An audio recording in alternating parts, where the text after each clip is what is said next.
So I'm going to put, so all right, on behalf of the TCU Asian Studies program and the TCU Department of Political Science, happy to welcome you to the first of 4 talks in our 2020-2021 seminar series.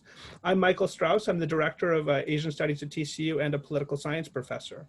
So this is the first talk. The second talk, I'll be publicizing it later. You'll get an email about it, or many of you will get an email about it.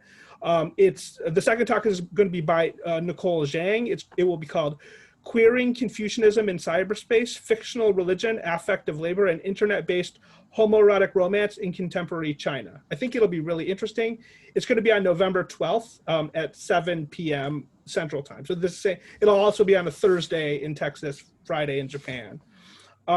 If you have a question during the talk, please go ahead and type it in the chat box.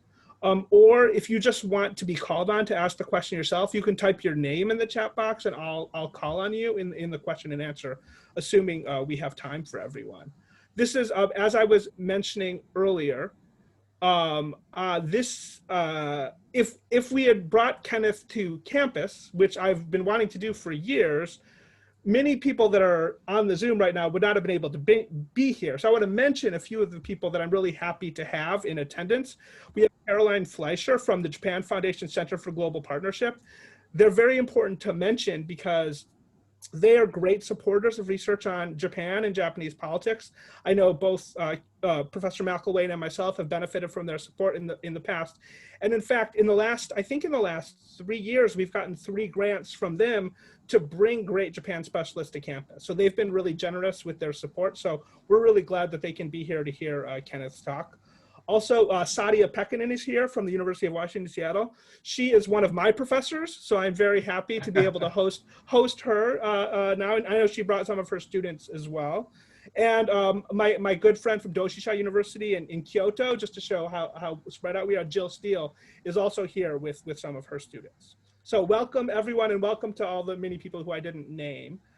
The speaker tonight, Kenneth Mori McElwain, is a professor at the Institute of Social Science at the University of Tokyo. Before that, he was a professor of political science at the University of Michigan, and he's been a postdoc at both Stanford and Harvard. He got his PhD from Stanford. He researches institutional design, the design of political institutions, and particularly constitutions. So that's what he's going to be talking to us about today. And he also researches public opinion and political parties in Japan. He has many excellent publications. And in fact, if you take my Politics of Japan class next term, we will read some of his terrific, very accessible writing on the Japanese Constitution. So, and most importantly, he's the co-director of the Japan Political Studies Group. So that's the most important, right? The most important thing. But so please welcome on behalf of TCU, Kenneth Mori McElwain. Thank you very much. Let me begin by thanking TCU Asian Studies and the Department of Political Science for hosting this talk. And of course, to my good friend, Mike Strauss, the other co-director of the Japan Political Studies Group, in having me here. As Mike said, I've been working on institutional design and particularly constitutional change over the last decade. And the title of my talk sort of changes over time, but in many ways, what has been remarkable about this, there are many, many things remarkable, often in a negative way, about this year, including the situation with COVID-19. But it is the fact that Prime Minister Abe, who had been Prime Minister since December 2012, stepped down in late summer.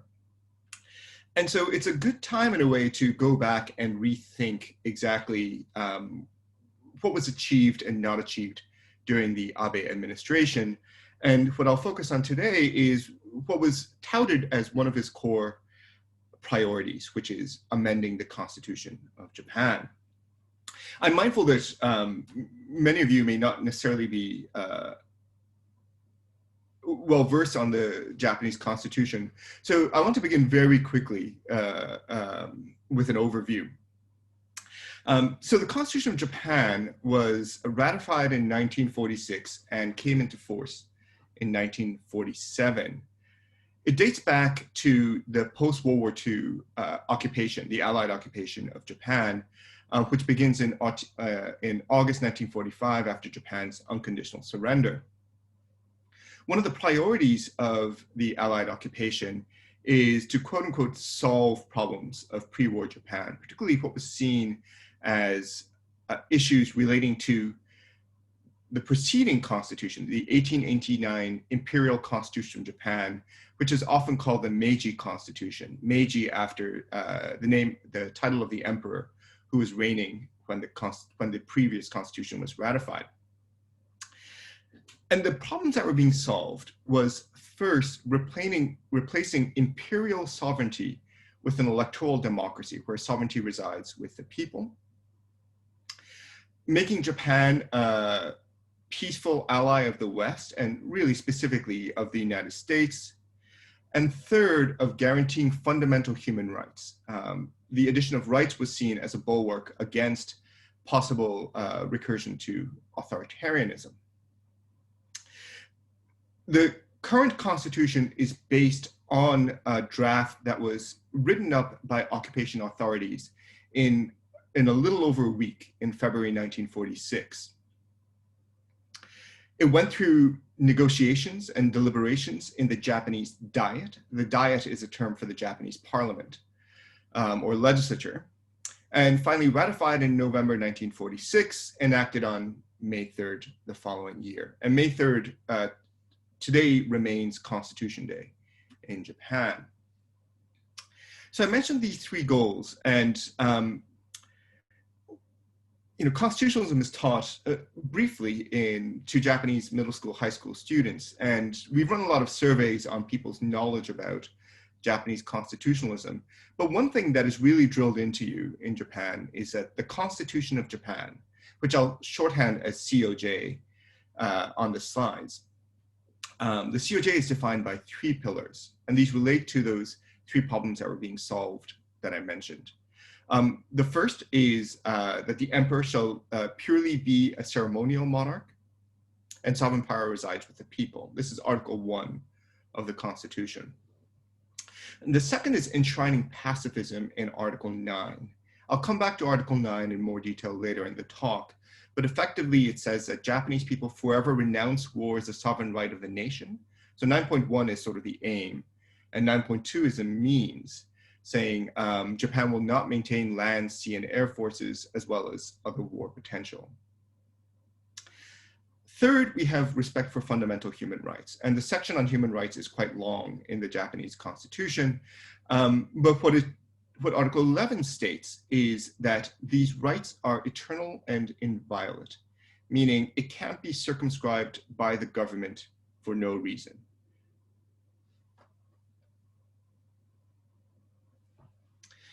Now, occupation era constitutions often don't last very long, in part because, once the occupation ends, people want to write their own constitution, or what was desired by occupation forces is not what may be desired by the country's citizens. There was a lot of opposition to the constitutional draft from the occupation authorities, but accepting a new constitution was seen as a precondition for ending the occupation itself, which happens in 1952 with the San Francisco Peace Treaty. There are various conservative forces that are mobilized against the Constitution and want immediate changes to its contents. But these voices come together in 1955 with the formation of the Liberal Democratic Party. The LDP has been in power for all but 4 years since 1955. It's the party that is currently in government.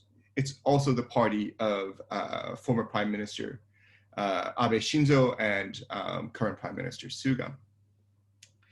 And in its party charter, the LDP writes at some length about the Constitution, but crucially says there are many good things that the occupation has done, including democracy and liberalism, as leading principles of the new Japan, but argues that the occupation's policies were oriented principally towards weakening Japan, and skipping a bit, wrongly suppressed respect for the state and patriotism, and unduly fragmented and weakened the power of the state.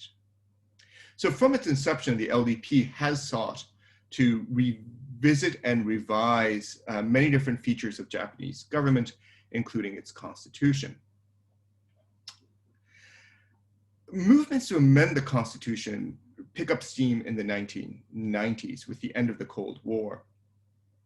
In particular, the LDP publishes comprehensive revision drafts of the Constitution in 2005 and 2012.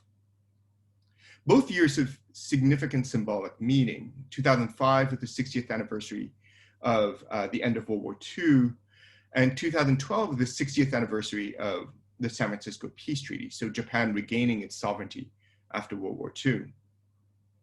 And it's also the year that Abe Shinzo returns as prime minister. He had a short stint a few years before, but he comes back as prime minister in December 2012.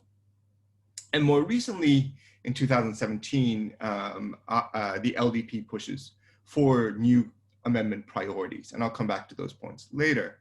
And Abe did a lot to push this into the public consciousness. On the bottom left is the screenshot of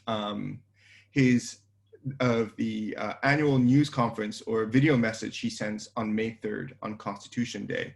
And I believe this is from 2018. And he's saying that, it is finally time for us to seriously address constitutional revision. And in that message, he's emphasizing the importance of amending Article 9. On the bottom right is a screenshot of the LDP's election manifesto, so their campaign platform. And this is from the 2019 Upper House election. And it touches on many different topics, but the election manifestos of the LDP typically end with the importance of amending the Constitution.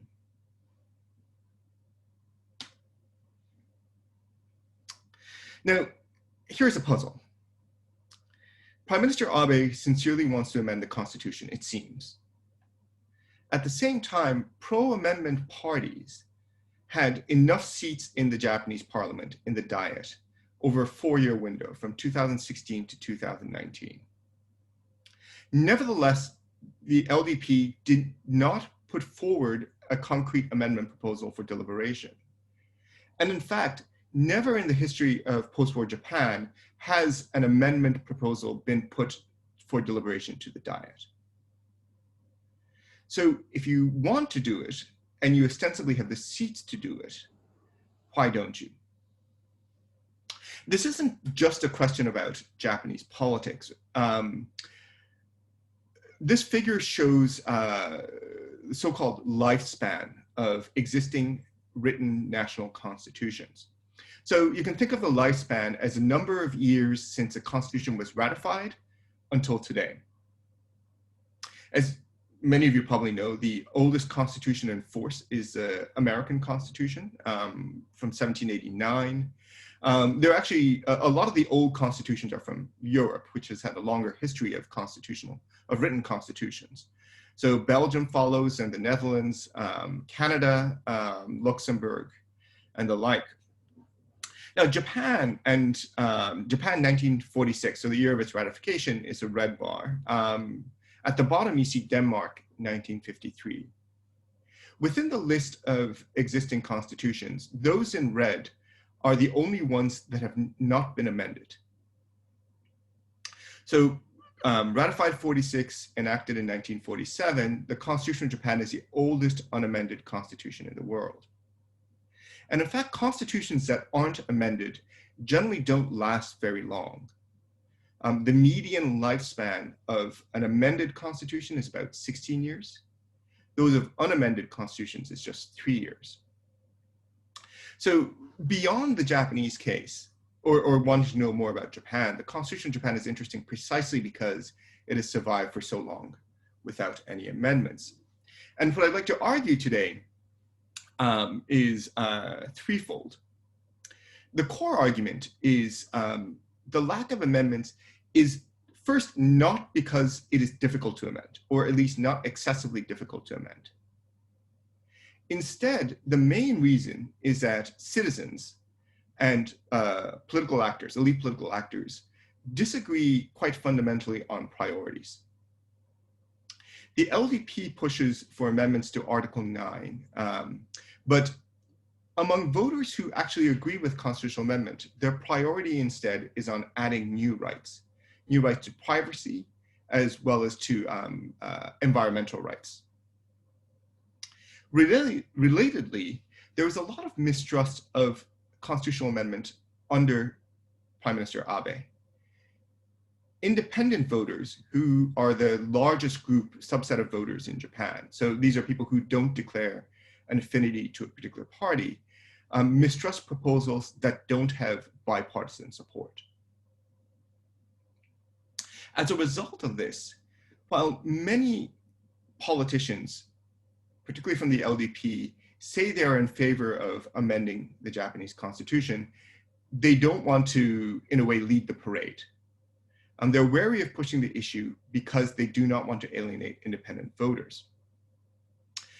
Results from surveys that I'll show you indicate that while Prime Minister Abe was rated quite positively on foreign policy, he was not seen as a good leader on constitutionalism and constitutional reform. As a result, LDP legislators were unwilling to shoulder the electoral risk. So as much as the party leader, Abe, pushed for constitutional amendment, there was no real enthusiasm for doing so from even within his own caucus. So let me jump in.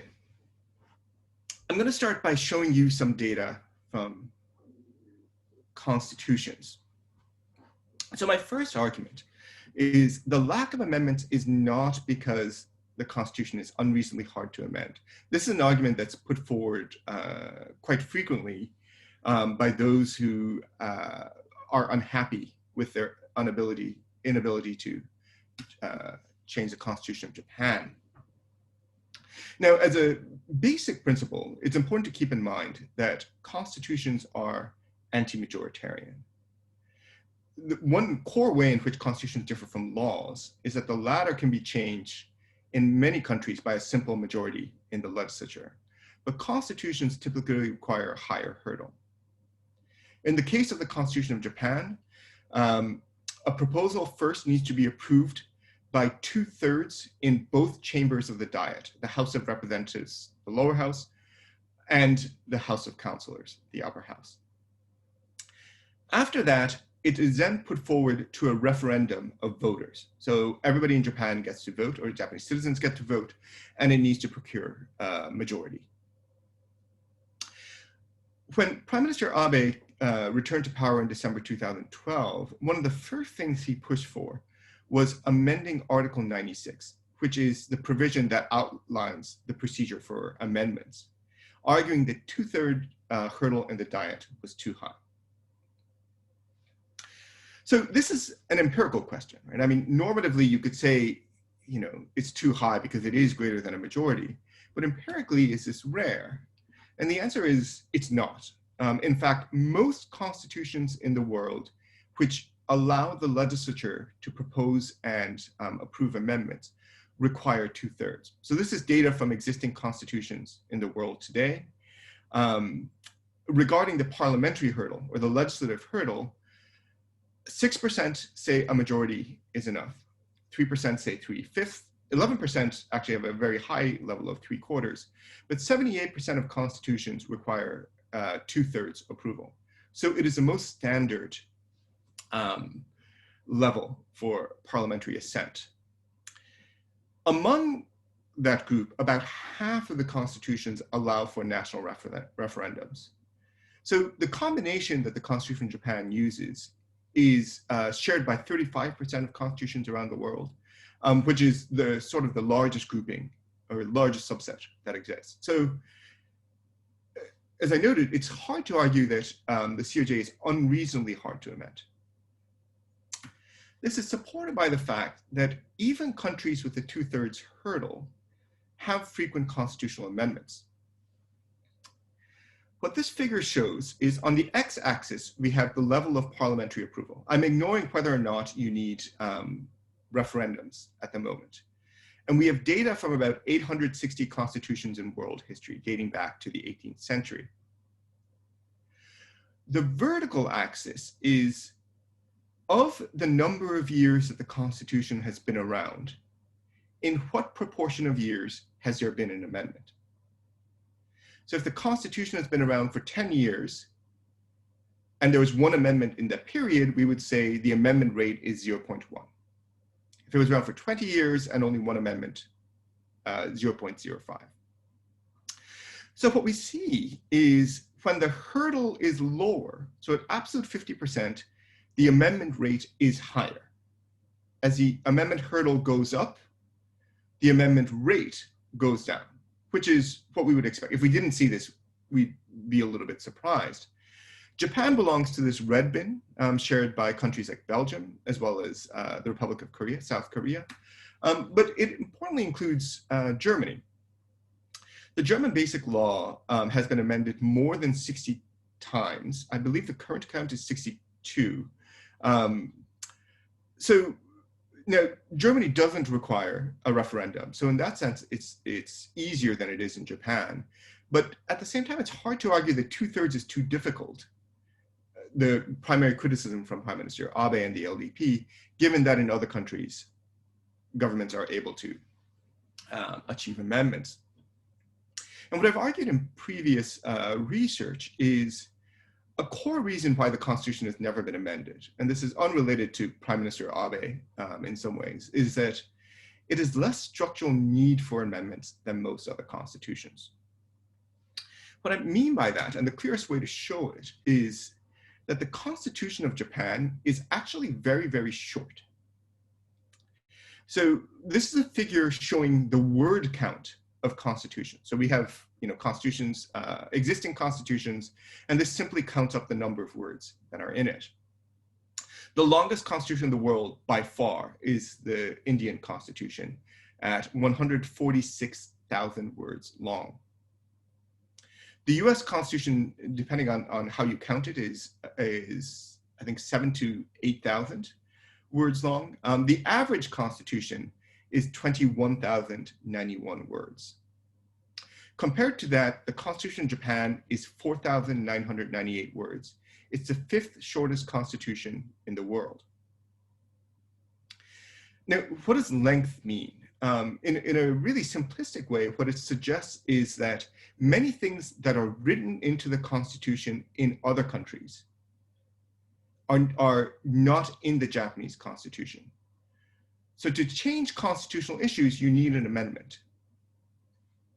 India has had more than 100 amendments in its history related to the fact that it is very detailed on many human rights as well as political institutions. But in Japan, many of these things are left to be determined by law. So what requires amendments in India or Germany or Brazil don't require amendments in Japan. And this is particularly striking in the case of political institutions. So I want to show you 2 quick examples. The first is the electoral system. So Article 47 of the Constitution of Japan says basically everything related to elections and voting shall be fixed by law. The law that this refers to is the Public Office Election Law, which was ratified in 1950.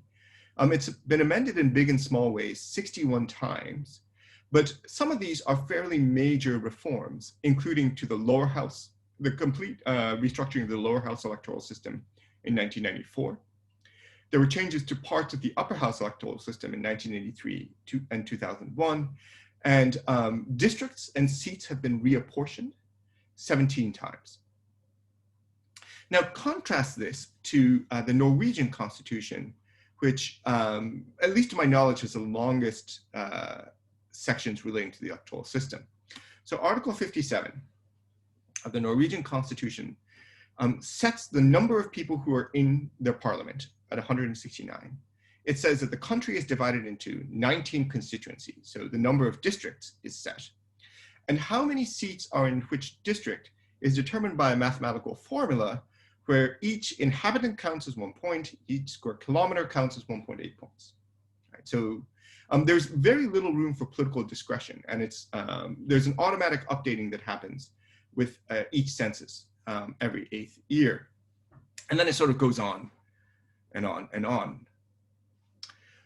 So you can imagine that the things that the Constitution that can be changed in Japan, like redistricting or the lower house electoral system, by law requires constitutional amendments in many other countries. I have discussion about local governance as well. Let me skip this in the interest of time.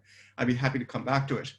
But one result I'll leave you with is in joint research with Jean Clipperton at Northwestern University, we looked at the content of constitutional amendments and focusing on the First Amendment that's made to a constitution and the Second Amendment that's made to a constitution.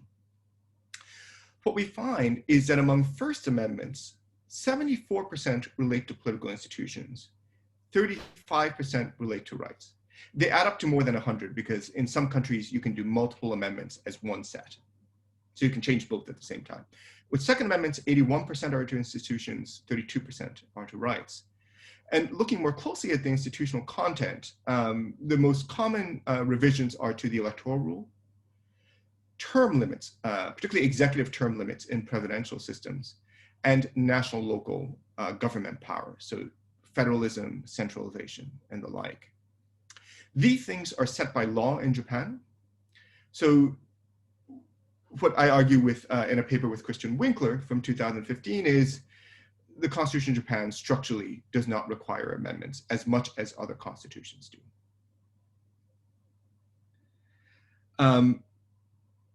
Should I take questions, Mike? Or it's up to you. Do you want to? There was one question that came up in the chat that I think you might be able to answer now. Did you see it from Mike Thies from UCLA? I did. Yeah. So Mike Thies asked, "Good to talk to you, Mike. How many German basic law amendments came in one batch?" So a lot of them did. So unification, which you note, required a certain amount of changes, in part because Germany is a federal system that specifies what its constituent states are, the Länder are. And so when the country expanded, it needed to rewrite a lot of provisions relating to the Constitution. But even with that, there are a lot of discrete amendment events that happen. And what's most common in Germany actually relate to these federal issues, particularly the balance between vertical power, so how much power do the central and subnational governments have, but also horizontal fairness. So ensuring relatively even standards of living across different states in Germany. And of course, this was complicated by reunification. I'd be happy to come back to this at a later time, although I'll warn you, I'm not particularly an expert on the German Constitution. Excellent, thank you. So in that case, so that was sort of a conversation about structure. But just because you don't need an amendment doesn't mean you may not want an amendment. And this is where my story today about the Japanese context under Abe comes into play. So let me revisit the amendment procedure. So the actual concrete steps for amending the Constitution were not fixed until a new law was passed in 2007. And this had in particular to do with how a national referendum was going to be held. So what the 2007 law specifies is, first, the Diet requires 2/3 approval in both chambers to propose a constitutional amendment to a national referendum. A proposal needs sponsorship by 100 members of the lower house, House of Representatives, or 50 members of the upper house, House of Councilors, and then it needs to be deliberated in a commission on the Constitution, Kenpo Shinsakai. After a given proposal is approved by 2/3, then it goes to voters who ratify it by a majority, regardless of turnout. So if everybody votes, it's still 50% of the people who vote. If only 100 people vote, if 50 people vote in favor, then it goes through. So there's no turnout requirement. And the referendum needs to happen within 60 to 180 days of its passage in the Diet. Now, importantly, each topic requires a separate vote in the Diet and by voters. So package reforms, where you're amending 6 things and it's a take it or leave it, up or down vote on a package, can't happen in Japan. So what were the prospects in the Diet and among voters of achieving the necessary support? So what I'm showing here is a breakdown of support for constitutional amendment after the lower house election in 2017. So 2017 was the most recent lower house election. And my colleague at University of Tokyo, Masaki Taniguchi, has been running surveys in collaboration with the Asahi newspaper of all election candidates. And it's an amazing survey if you're interested in elite politics, and I recommend it highly. There are about 1,000 to 1,200 candidates who run for elections in Japan in any given year, and they get responses on a series of survey questions about political priorities and preferences from about 95 to 97%. So it's the highest response elite survey that I know of. So from that survey, I first select out only the candidates who won, and then I break them down by political party. In 2017, there are 4 parties who were publicly in favor of constitutional revision: the LDP, its coalition partner, the Kome, also known as the Clean Government Party, Ishin, Japan Restoration Party, or Japan Innovation Party. They've changed their English name a couple of times. I should clearly know what it is. And Party of Hope, which no longer exists. Publicly, reform is opposed by the Constitutional Democratic Party, the Japan Communist Party, and the Social Democratic Party, although within the CDP, some politicians individually are in favor. So we have each party. In blue, we have the 4 parties in favor. The numbers are the percentage within the party that is in favor of revision. So this, again, is election winners and those opposed. So in the lower house, 82% of legislators are in support. And between 2016 and 19, this group of pro-revision parties also comprised 2/3 in the upper house. With voters, the numbers are a little bit closer. The Yomiuri, another major, actually the largest daily newspaper in Japan, has been running surveys on constitutional amendment every year since 1991. This figure shows the net support for revision. So we have the percentage in favor, percentage opposed, and I take the difference. So a number greater than 0, which is the red horizontal line, indicates that there are more people in favor of amendment than opposed. We see a surge of enthusiasm for constitutional amendment through the 1990s and early 2000s. This is partially related to a perceived need to reevaluate Article 9 during the Cold War. But as another colleague of mine at the University of Tokyo, Shiro Sakaya, has written, a lot of the enthusiasm for constitutional amendment had to do with political reforms, of strengthening the cabinet, of reforming the electoral system. And these were more or less achieved not by constitutional amendments, but because these institutions are set by law. They were passed by a majority in the Diet. So once those reforms are made, support dies down and comes back again briefly 2011, 2012, but it falls. And as of 2020, according to the Yomiuri, there's 1% more support than opposition, but it's very, very, very divided. So not only there's enough support in the Diet, there may be enough support among voters. But when we look at the data more closely, we see that revisionists, those who support amendments, actually disagree quite a bit on what they want amended. So historically, the LDP has focused on amending sort of conservative elements of the Constitution, especially Article 9. In 2012, in its 2012 proposal, it suggested that the Constitution specifically enumerate a national defense army, a kokubogun, which can participate in international missions and undertake necessary actions to defend territory and procure natural resources. It sort of abandoned this fairly major reform soon after, and in 2017, in its manifesto, in its election manifesto, simply said that they want to add a new clause, Article 9.3, which would note that preceding clauses do not preclude forces necessary for self-defense. So in a way, trying to formally recognize the self-defense forces in the Constitution. But beyond Article 9, the 2005 and 2012 constitutional drafts actually touched on almost every aspect of the Constitution. It's sort of a complete rewrite of the Constitution itself. And from that menu, the party has picked up different things to emphasize.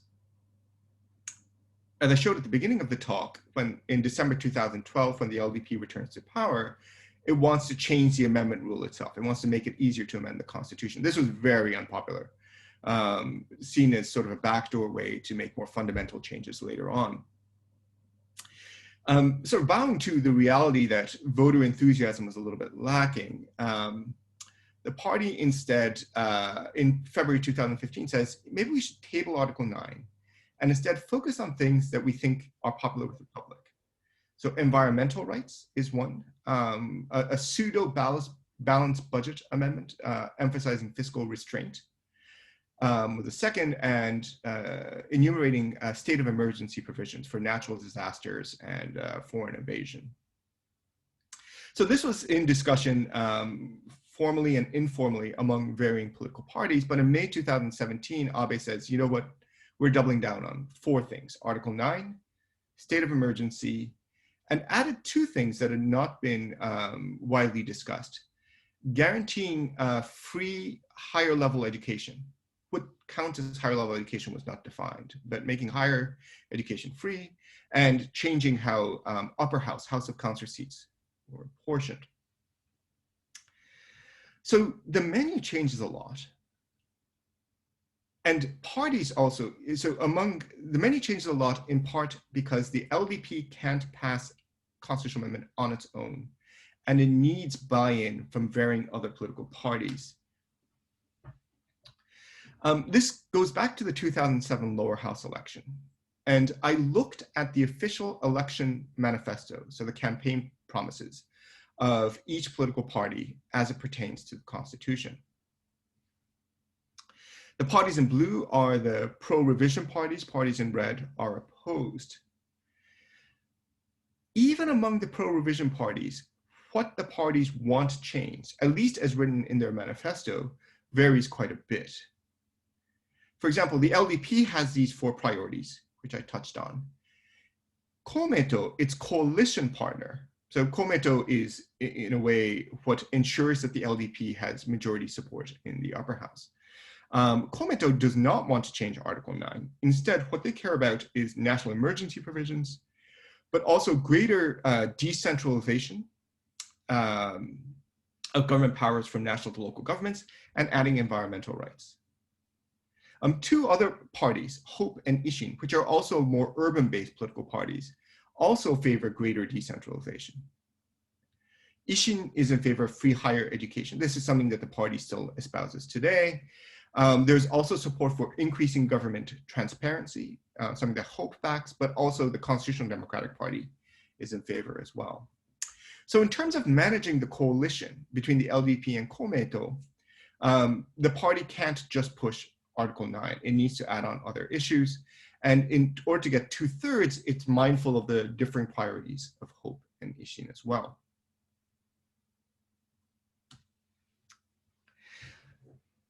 So, of course, politicians and political parties have some level of sincere conviction about what they want change.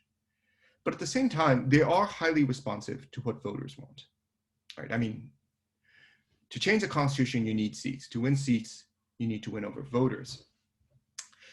But the pro-revision parties disagree on priorities largely because voters are also divided. And this goes beyond the 50-50 split that's shown in the national surveys. I'm going to show you some data from a recent survey. By recent, I mean March 2020 survey that I conducted. This is an online survey. It's a nationally representative online survey and done in collaboration with Junko Kato and Tomoko Matsumoto. So we asked respondents whether or not they favored constitutional amendments to a wide variety of topics And this figure picks up 6. The top row is Article 9, National Emergency Free Higher Education, so sort of LDP priorities or the pro-revision priorities. The bottom row is environmental rights, privacy rights, and government transparency. Those that are supported by more centrist or left-wing political parties. And so this is a survey response, and on the right panel, we have the proportion of LDP voters who are in favor of amending these topics. And on the left, we have everybody else, so non-LDP respondents. There are 2 notable points I want to draw your attention to. The first is that there is a big divide on Article 9 and national emergency, particularly Article 9. Only 34% of non-LDP voters support it, compared to 69% of LDP supporters. There's a similar divide on national emergency provisions. 72% of LDP voters like it, only 40% of non-LDP. On other issues, particularly the addition of new rights, the difference on environmental rights, privacy rights, and government transparency are not that different between political parties, and crucially has majority support among both camps. What complicates the electoral calculus is that there are also differences not just by party, but also among demographic subsets of voters. And one of the big divisions is by age. So this graph shows you something a little bit different. On the x-axis, we have age. On the y-axis, we have sort of I ran a regression model predicting support for amending Article 9. So what this graph shows is as your age increases from left to right, how does the probability of supporting Article 9 change? I've estimated it separately for LDP supporters. Those guys are in blue, and then non-LDP in red. So the lines are the point estimates, and the shaded areas are the confidence intervals. So think of it as sort of the margin of error. So unsurprisingly, there's a big divide between LDP and non-LDP voters. LDP voters support it at all age levels more than non-LDP supporters. But among LDP supporters, support increases gradually with age. So older LDP supporters favor Article 9 amendments. Among non-LDP groups, the effective age is not significant, although it trends downwards slightly. There's a similar pattern for state of emergency provisions. Older LDP supporters like it a lot more, but among non-LDP, it's flat. One area where LDP and non-LDP agree, but there's a massive age split, is on free higher education. So, speaking to a university audience, I'm sure many of you who are in university and paying off loans or paying for your children's university would really like college to be free. In Japan, at least in our survey, there's very strong support for including this in the constitution among younger voters, but it goes down steadily with age, and it gets below majority support for people over 55, 60. We see privacy rights are also something that are preferred more by younger respondents. Older respondents care about it less. And finally, environmental rights, which shows a very different pattern than the rest. Environmental rights are really popular. So even at the bottom range, we have support among non-LDP supporters for about 67%. But it's really considered important by young and older respondents. It's sort of middle-aged respondents like myself that seem to care the least about this issue, although, as I noted, there is still majority support. I'm going to talk about my last empirical analysis here and then wrap up. I'm mindful of the time. So revisionists disagree on priorities because voters are divided. But importantly, independent voters in particular, mistrust reforms that are considered to be excessively partisan. So I'm going to come back to this figure. This is a Yomiuri survey which shows net support for constitutional amendment. It goes up in the 1990s and then comes down in 2005 and 2012. So that's where these red dashed lines are drawn. If you recall, these are the years where the LDP published its constitutional drafts. So once there's nominally support for constitutional amendment among voters, but once they see an LDP proposal, arguably support or enthusiasm goes down. But this is actually a tricky question. Is it because they don't like the concrete content of the LDP's amendment proposal? Or is it because they don't like any proposals that come from the LDP? So is it the nature of the proposal or the content of the content of the proposal or the nature of the proposer? How you think about the motives and intentions of who is proposing the constitutional amendment is especially important in a country like Japan. The constitution is very short, meaning there's a lot of leeway for interpretation and passage of laws by the government. So it's less constraining than we see in the Indian constitution by contrast. So allowing for amendments, there's a lot of uncertainty about what the practical effects will be. And voters feel that they need to trust the LDP or who is proposing it more. And as we see in other research from other countries, many voters use bipartisan support for constitutional amendments as a cue that the proposed amendment is more likely to maximize national welfare. So when it's partisan, they think that there may be hidden motives. When there's bipartisan support, there tends to be more agreement. So what I've done in a project with Chris Winkler at Seinan Gakuin University in Japan and Shusei Eshima, graduate student at Harvard, is we ran what's called a survey experiment. So what we do is we ask respondents, do you favor a particular constitutional amendment proposal? But we randomly assign respondents into two groups. Half the people go into a control group who are told, the current constitution in Japan writes X, the LDP's draft would replace this with Y. The treatment group is shown the identical amendment proposal, but they're told instead that the proposer is expert commission, a Yushikisha draft. So concretely, we would ask a question like this.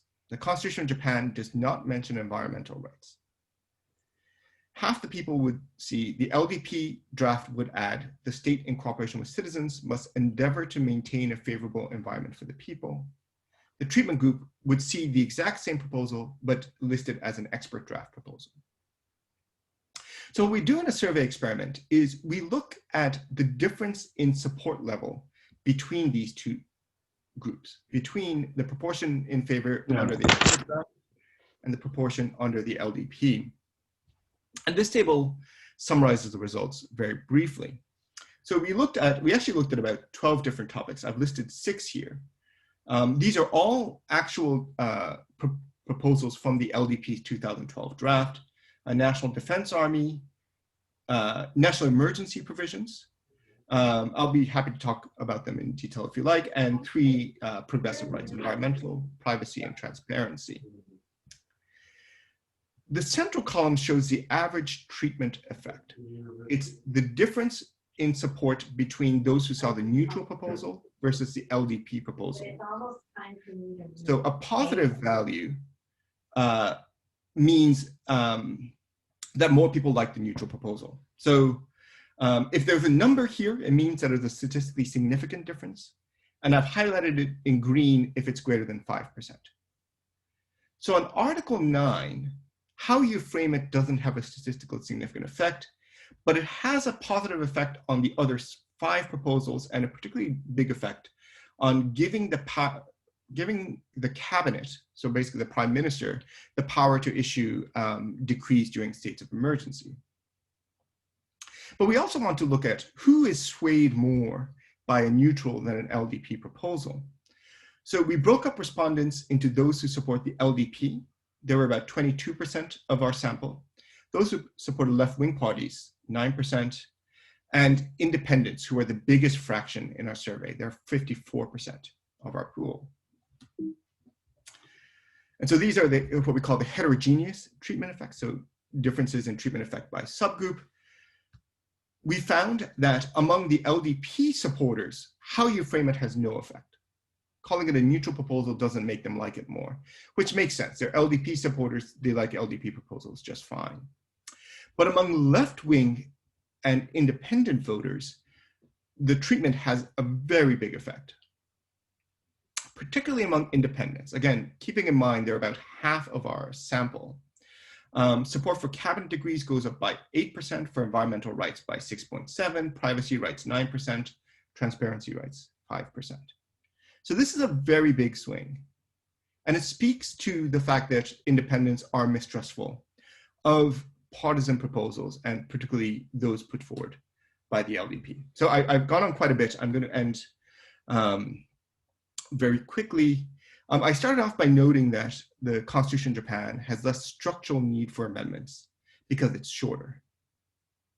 That doesn't mean or necessarily indicate that there's no need for, or sorry, there's no desire for amendments.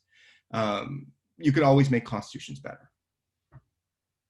But politicians, even among the LDP, which nominally pushes amendments, are very wary of putting this at the top of their agenda, because voters disagree on priorities, and crucially, independents are divided on what they want amended and don't like partisan amendment proposals. And the LDP has done quite a lot to try to make constitutional amendments not scary, right? So what do I mean by that? Well, it's Japan.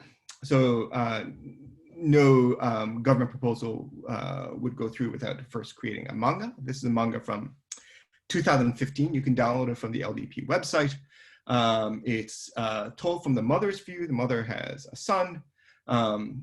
There's her husband in the middle. The husband is actually quite useless in this story. He doesn't know anything about constitutionalism, but the two grandfathers sort of step in and explain what the Constitution is to the mother and son. So this is actually quite entertaining to read. It's about 70, 80 pages long and much higher in quality than I expected. But I think it was also seen as being not serious enough. So in 2019, the party puts together a new manga. This one is explicitly on amending Article 9 on permitting self-defense forces. Now there's only, I don't know what happened to the other grandfather, but now it's grandpa and grandma. The family structure is still quite the same. The husband character, I guess, spends all his time looking up constitutions online on Wikipedia, but the grandparents correct them on, what's wrong about information online. So let that be a lesson to everybody. And given that there's a lot of uncertainty among young people, this is a brochure put together by the LDP's youth division targeted towards high school students. And this was created when the voting age was lowered to 18. It's a special on the Constitution and also a discussion on how much we love Taiwan, apparently. There's also another one that's for women. It's pink, lots of heart marks, sort of not quite sure how to think about this. But this is by the LDP's women's division that's trying to appeal to women supporters in particular. So it's hard to tell how much the manga helped, but the bottom line is, in his, Prime Minister Abe is the longest serving prime minister in Japanese history. During his tenure, he was ultimately unable to get voters to approve his initiatives to amend the Constitution. And this is the last piece of information. I showed you data from March 2020 earlier. We also did a survey in September 2018, and we asked respondents, how do you evaluate Abe on different policy areas? So on foreign policy, employment, social welfare, constitutional revision. And we have the proportion who say good job and proportion who say bad job. So, yes versus no. Abe's highest ratings come on foreign policy. It's roughly a 50-50 split in 2018, relatively high in 2020. Low on employment, very low on welfare, and on constitutional revision, there's double the number of people oppose or don't think he's done a good job on it than do think it's a good job. Collectively, the inability to sway people's minds also meant that LDP wasn't going to go forward with this. And that, in a nutshell, is why Abe was unable to amend the Constitution of Japan. So thank you very much. And I'm going to sell research I've been doing on this side here. Thank you.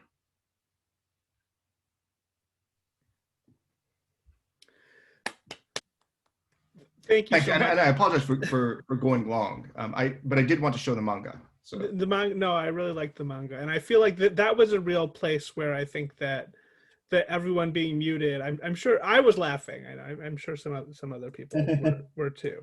But yeah, thanks so much for a really interesting presentation. So I made note of people as they ask questions in chat, and I'm going to, at least at the beginning, I think we'll go for about another half hour.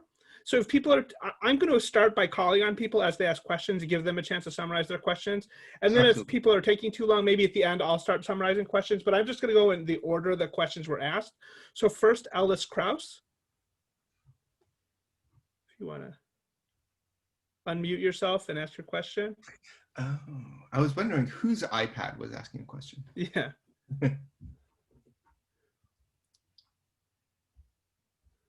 Let's see. Well, let me summarize Ellis's question then. He said, isn't one reason it's been difficult to amend that, one, the LDP's coalition partner is not enthusiastic and can force Abe to water down any amendments, and two, public opinion is split between those who want Article 9 revised and those who want other amendments but fear revision to Article 9? And think that any amendments would be a slippery slope to Article 9 revision. And Mike Thies seconded that last part. Absolutely. And that's exactly right. So I alluded to the hesitation among the Komeito. Ko Maeda and Adam Liff have a nice paper looking at the LDP Kome coalition and notes that constitutional amendment is one of the issues where the party is apart and in a way inhibits the LDP from pushing forward with it aggressively. I'm going to go back to a slide really briefly, but this question of the slippery slope, right? Once you amend something that's not Article 9, it'll make it easier to amend Article 9 later on. And this is sort of towards the bottom of this slide. So I've talked to legislators in the LDP and in the opposition, and it seems that in 2015 to 16, there were serious informal discussions on adding environmental rights in particular. Fiscal restraint is trickier, state of emergency was trickier, but environmental rights seem to be a point where Komeito and LDP could get on board. And some members of the Constitutional Democratic Party, or what would become the Constitutional Democratic Party, were on board. And these negotiations were upended on May 2017, when Abe publicly came out and said, we're going to push for 4 things, those things in red: Article 9, state of emergency, free education, upper house districts. And from that point onwards, the other parties refused to negotiate with the LDP, saying the negotiators had no credibility. You said you were going to do environmental rights. And now you've pulled a bait and switch on us. So regarding your point, the slippery slope argument is there. And that's why the communists and the social democrats refuse to engage in any discussion about constitutional amendment. But on other topics, there may have been a pathway forward, but not under Abe after May 2017. Thanks, Kenneth. Okay, next, Jill Steele. Hello, everyone. Morning. My question was more in response to Alice's, that if public opinion was so important to Abe, why did he ignore it on the secrecies law and the reinterpreting the Constitution, as he's prepared to, Abe was prepared to push ahead on those two, but not on this case? You sort of touched upon it with the slippery slope argument in some senses, but I wonder if the public do actually think that. And then my second question is more about, 2 decades ago, we would have said a tiny proportion of rightists and a tiny proportion of leftists care about the Constitution, but most people, it doesn't enter into their thinking. Suddenly we have this huge increase, and I'm wondering, Is this about media agenda setting? Is it about elite agenda setting? Have you looked at any of the influences on these increases in the salience that the public gives towards this issue? And great talk, we enjoyed it. And I was laughing at the manga too. Thank you. So I'm going to exit the screen really quickly because there's a slide I want to show you. Give me 1 second.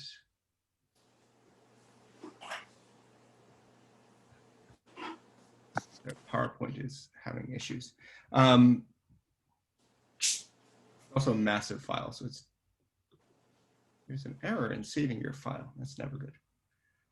And so, Joe, your point that the LDP hasn't been shy from making changes that are unpopular in the past, passing new legislation pertaining to collective self-defense is one and secrecy laws is another. Why would they be shy about this? And the level of enthusiasm about the Constitution is actually much greater among the opposition than it is among the LDP. So this is just a picture showing a demonstration in 2019, I believe, mobilized against constitutional amendment. This is in Tokyo. Hold on 1 second. Sorry, I'm wary of showing too much data. So this is data from the University of Tokyo Asahi survey that I mentioned before. It's a survey of candidates and voters. They're asked questions on a similar topic. And one of the questions that are asked is, what are your top 3 issues in the upcoming election? And they can choose from, I think, 17 different items.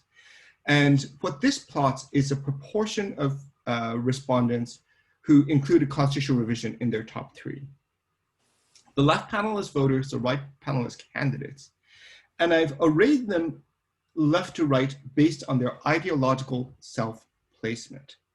So on the left, so 0 is very left-wing, 10 is very right-wing, and 5, 6 in the middle. So this isn't about whether or not you think amendment is a good idea. It's whether or not you think amendment is important in the election. What we see with voters is, and with candidates, is that there's a missing middle. Right? Centrist voters, not all centrists are independents, but many of them are. Among centrists / independents, constitutional amendment is not a priority. And importantly, it's a much stronger priority, or the topic of constitutional revision is a much greater topic among left-wing voters. We see that mirrored among candidates. Left-wing candidates are mobilized on constitutionalism than right-wing voters. Now, they're taking very different positions. The left is opposed, the right is in support. But this level of enthusiasm, as sort of mirrored in the in sort of these pictures of demonstrations that we would see on Constitution Day in Japan, one implication is that this can be a losing issue because it is the issue that may most unite the left against the LDP. I'm not saying the other topics don't have similar salience, but the prioritization among left-wing voters and politicians on constitutional amendment is great, much greater than on the right. And so this increases the risk of pushing this issue too far forward. I think I've sort of partially answered your question.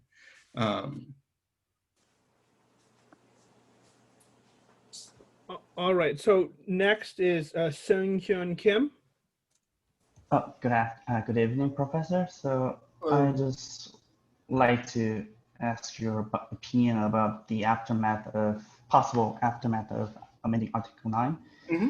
So I think one of the reasons why Japanese people have generally negative opinions about amending Article 9 is that they do not know what happens when the Japanese self-defense force became like formal national army. So I check survey poll regularly, and the Japanese citizens have very positive opinion on the current Japan self-defense force. So they do their job. So first one is, why do we have to change the self-defense force to national army? And the second one is, what are the impacts of amending Article 9 regarding Japan's security policy or Japan's self-defense force? Yeah, thank you very much. It's a really tricky question. Constitutions, what makes it hard to amend the Japanese constitution is due to the lack of amendments. There have been no formal amendments to the constitution, but there has been an entire body of judicial interpretation of the constitution. And based on that interpretation, varying civil and criminal laws have been passed, right? So if you change one thing, it's possible you may have to change a lot of other things. Now, when it comes to Article 9, the National Defense Army thing has sort of gone away. That's, the LDP no longer wants to call it that, but formally enumerating self-defense forces or allowing the power to self-defense is still on their agenda. If you look at some of the manga, particularly the 2019 manga about self-defense forces, the argument, and what Prime Minister Abe has said, is there's a lot of support for the self-defense forces, 80 to 90%. They do vital work, particularly during natural disasters, like the 3/11, the triple disaster, and with the COVID situation today as well. But the conservatives or the LDP laments the fact that constitutional scholars are quite divided on whether or not the SDF is even constitutional. And many school textbooks would note that given Article 9, there is open debate about the constitutionality of the self-defense forces. Now, you could say that, well, regardless of the debate, it exists and nobody's trying to get rid of it, so why worry about it? The one argument that Abe and the LDP has pushed is it hurts the feelings of the self-defense force officers and the morale of self-defense force officers, and their family is subject to bullying and abuse. It's not clear how much this happens. Regarding arguments for changing the constitution, those don't seem to be particularly strong. I don't doubt that these are real issues per se. But once the party has pushed Article 9 for its entire history, and particularly under Abe, I think they can't easily back down, right? They drew their sword, they have to use it before they put it back into their sheath, right? And so I think, and because the Komeito is very hesitant for any radical reforms, the new 9.3, let's just say that self-defense force is in itself constitutional, is where they were hoping to land on. But even that would probably have a very hard time getting voter support. Okay, next, Mike Thies said he has a few questions, so he's gonna. Thanks, Michael. Thanks, Kenneth, for an excellent presentation. Hey, Mike. I'm starting to work on something similar with Yuki and I and Koji Kagotani, so I wanted to be sure that there was still a need for us to do it. This is good stuff. I'll try to keep it short because I know other people are waiting too. A couple things. So one, the evidence about from around the world, and the idea that amending the Constitution in Japan isn't particularly difficult. But one of the reasons they haven't done it is that it's pretty short, and a lot of the amendments we see in other countries have to be constitutional amendments because the Constitution is just a lot more detailed, and so you can't change these things by law. So a couple of points on that. One is, a lot of amendments are instead not changing things that are already in the Constitution, but adding something to the Constitution, right? Locking something in so that it can't be changed again by ordinary legislation later. And certainly a lot of the amendments to the American Constitution were saying, look, once and for all, we're going to make this thing harder to change in the future, right? And the constitutions are changeable, should be changeable, but they should be harder to change than ordinary laws. Mm-hmm. So given that the Japanese Constitution is so short, it seems like there might be, in principle, there could be things where the people over time have decided, okay, here's something we forgot to talk about or MacArthur forgot to write into our Constitution for us. So we need to add this now.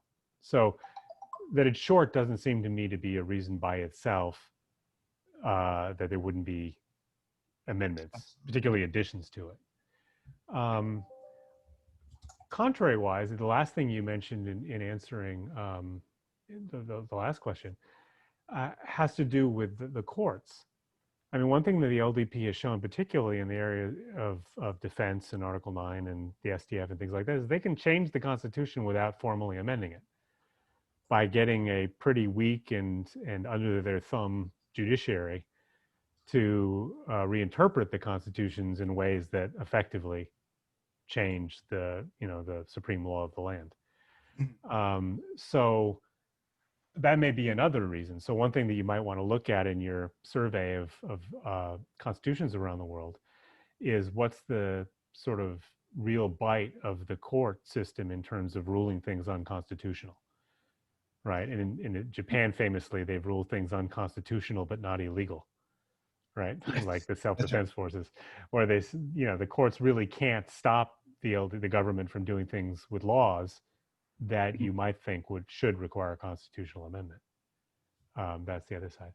And the final is just a really short question on your heterogeneous treatment effects. Maybe it's just because I'm too embroiled in tribalist American politics right now, but it seems a little surprising to me that LDP voters didn't respond positively to the Q. I guess the control was that it was an LDP proposal, but you think that would make them like it more. Right. Yeah. We know around here with survey experiments and things like that, if the Republicans like the Affordable Care Act until they find out it's Obama's. Yep. Right. They liked it when it was Romney's. They didn't like it when it was Obama. So I was just wondering if that non-finding surprised you at all. Thanks, Mike. Briefly, you're completely right that just because changing what's in there is different from adding new things. And this is not unique to Japan, I think, but if you ask voters, do you want more rights? They will generally say yes. Now, the implications of the rights are complicated. Whether or not those are necessary is also complicated. When it comes to environmental rights and privacy rights, the Supreme Court has ruled that in varying degrees, these are guaranteed by other provisions in the Constitution and in existing laws. Environmental rights is actually quite fascinating. So you have right to sunshine. You have the right to, I think, clean air, and these are in case law. The one thing that is not guaranteed is sound pollution. You cannot sue somebody for sound pollution. So if you added environmental rights, that would presumably be something that would be incorporated into the body of rights that people have. So the first lawsuit that would pass if environmental rights were permitted is there are groups in Okinawa that are prepared to sue US bases that are located in your schools and residential areas for sound pollution.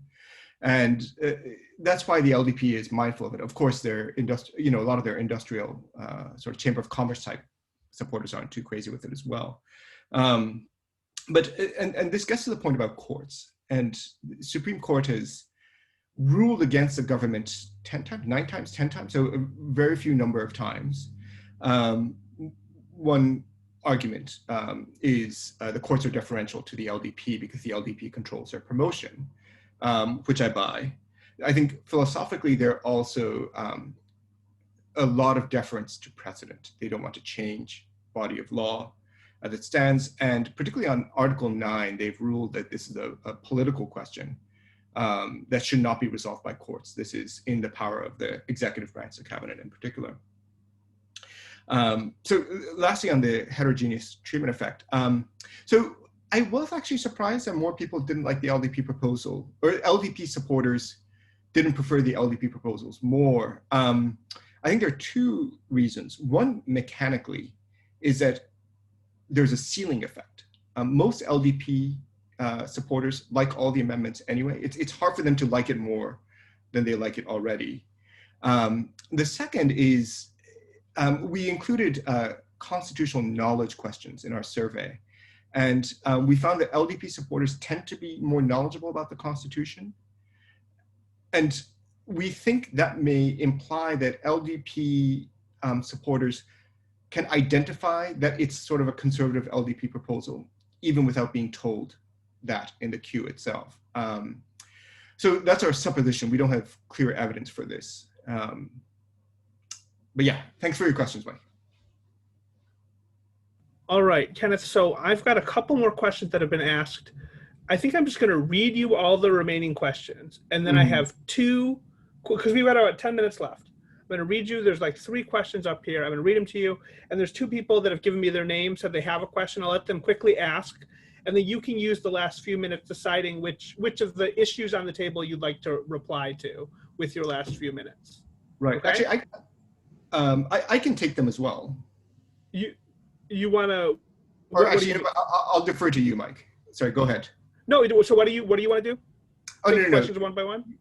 You prioritize the questions, and then I was just going in I'll the listen order to them, and then I'll address them in bulk.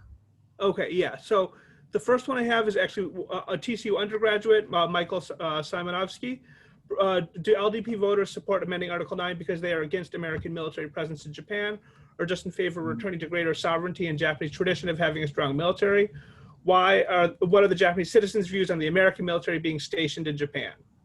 And then Mayumi Fukushima asked, perhaps with the LDP's 2014 success with a series of security-related legislation that enabled the exercise of collective self-defense, perhaps amending Article 9 was no longer necessary. And then Ulysses Barajas asked about the aftermath of amending Article 9. Do you think Japan would enact a mandatory military service, just as South Korea does, for national security reasons? Has the Japanese population ever been surveyed on this? Is Suga as interested in amending Article 9 as Abe was? And then the 2 people I want to call on briefly to sort of add their questions to the mix are Pete, another TCU undergraduate. Pete, are you still here? Yeah. Thank you. Yeah, I was just going to ask kind of a general question. In one of my other classes, United Nations, I think Dr. Cox is actually in this meeting, but we were talking about the effect of an aging population in Japan.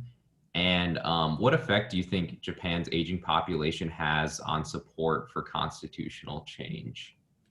Okay, and then finally, Kirill had a question about the Northern Territories. One of my colleagues in economics here at TCU. Kirill, go ahead.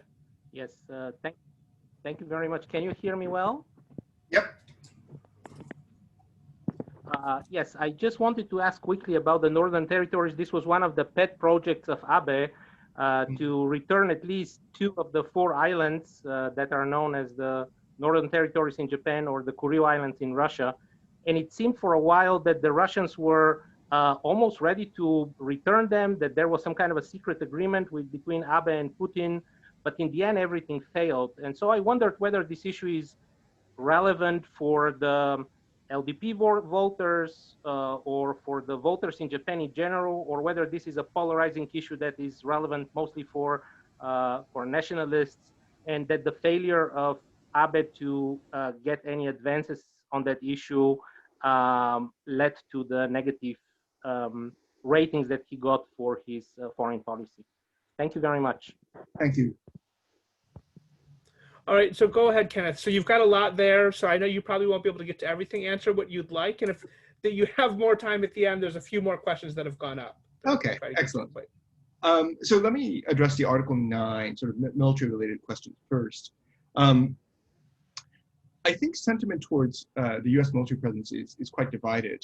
On the one hand, the alliance, the U.S.-Japan Mutual Security Alliance, is seen as a bulwark or sort of the cornerstone of East Asian peace, certainly in Japan. But there is concern about the location of bases and how many soldiers, when this comes up with issues related to Okinawa. Regarding remilitarization, I think under the current US administration and what's seen as the weakening or decline of the liberal international order, more voters may be in favor of Japan building up more security capabilities, as in they can't always assume that the US is a reliable security partner. But complete remilitarization is unlikely in the short term, I suppose. I don't see a lot of appetite for it. Mayumi, your question about the 2014 security-related legislation is exactly on board. One thing that the LDP has pushed for is allowing the self-defense forces to participate in collective self-defense. So in defense of its partners, of its treating partners, even when the attack is not on Japanese territory.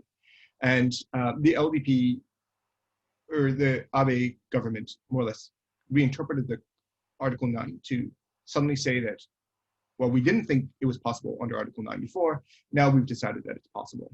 And that's sort of taken away one of the big impetus for amending Article 9.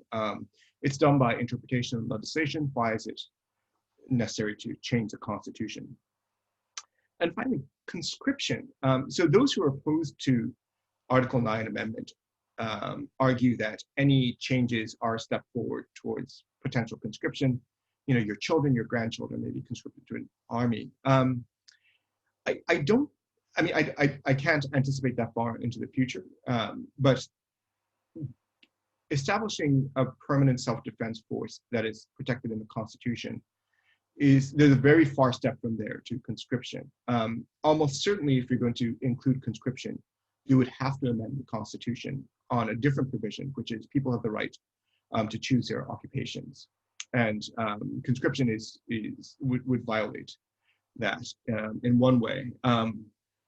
Also, creating a military, as it turns out, is complicated in a second way, which is the Constitution does not allow for special courts, meaning what I mean in this context is you can't establish military courts or military tribunals.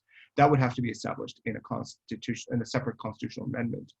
Military tribunals are important because military officers are bound by different kind of requirements. So, quitting your job is okay in the private sector. It's not okay if you're in the military. So there are a lot of other things that we need to change. I think conscription is further down the path. Finally, so I'm going to talk about Northern Territories and then demographics. I frankly don't really understand the Northern Territories issue. I don't see why Russia would return 2 out of 4, or 4 out of 4, for that matter. I think Abe has sold himself as a foreign policy prime minister. It's one of the top things that comes up in the LDP's manifesto during his tenure. His friendship with President Trump is something he refers to quite a bit. And I think at one point among the G8, after Angela Merkel, he was the longest serving head of state or head of government. And so because he prides himself on the issue, I think he wants to have a position on each issue. But I don't think the Northern Territories matter is going to resolve itself in Japan's favor, certainly the short term and also the long term. And finally, demographics. In terms of how much people care about the Constitution, older people care about the Constitution more, particularly those who were alive during World War II or remember the immediate aftermath. And in the population generally, older voters are more hesitant to amend Article 9. They tend to be the most active when it comes to demonstrations. Younger voters, on the other hand, tend to have softer preferences. They haven't thought about constitutionalism as much, and their support goes up and down much more radically depending on what year you do the survey than it does for older respondents. With that in mind, it's possible that there could be a new supermajority in support of amendments. New majority of voters in support of amendments as sort of people in their 20s and 30s make up the bulk of the electorate. Their priorities will probably change. As I showed a little bit earlier, younger voters care much more about environmentalism, privacy rights, and free education. They tend to care less about Article 9. So a pro-amendment political party would need to shift its focus towards different topics than what the LDP has pushed for historically. Well, I think that's about time. So there's a, I'm sorry, I think we got to most, but not all the questions, but it's been an hour and a half. Thank you. Thank the audience that stuck around for your attention, and thanks for your good questions. And thank you again to Dr. McElwain's for a terrific presentation. And yeah, so hopefully, unfortunately, if we were here in person now, we would be able to go out and have some dinner, maybe some drinks, but unfortunately we can't do that. So we just have to say goodbye and look forward to the time when we can meet up in person again. I miss ribs and Mexican food. Those are the things that are hard to Well, get. you need to come to Texas. We have a lot of both of those. So. Yes, absolutely. Thank you very much. Thank you very much to the audience for participating. There were excellent questions, and thank you, Mike, for organizing this.